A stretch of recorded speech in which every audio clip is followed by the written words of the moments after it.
Well, I think what I would say as a final remark would be, well, let's go back. I want to go back to what we were speaking about, excellence versus commodity.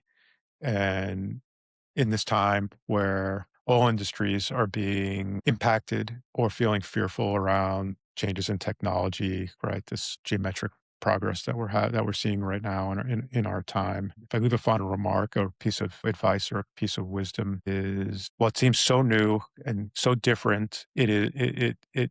It is history repeating itself. We've seen these things before. I joke if we hadn't adapted with technology over the course of time, we'd all still be, living in caves, afraid of fire, or maybe on bread lines to get food, or not having to store groceries for the week, have to get them all these things that seem very scary. I understand this feels very, very scary.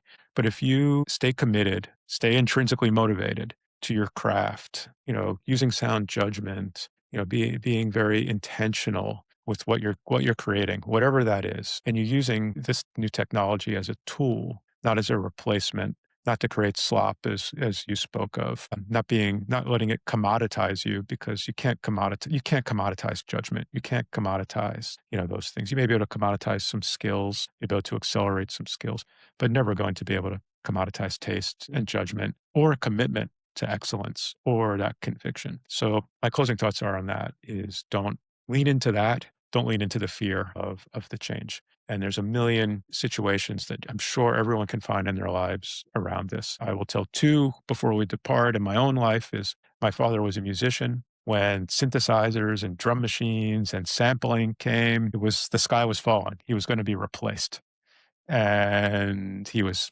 distraught.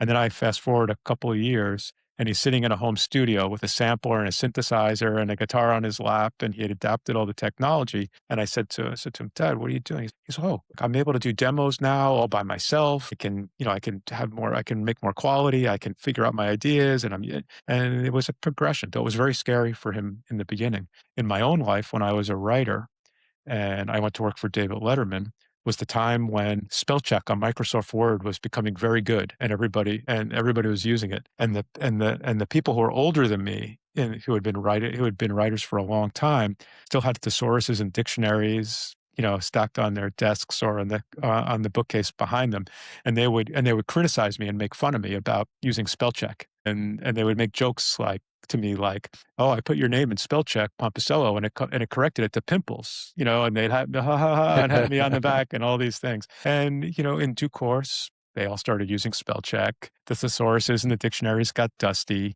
But in both those cases, my father and those writers, they were still executing a high level of judgment, a high level of taste, a high level of craft.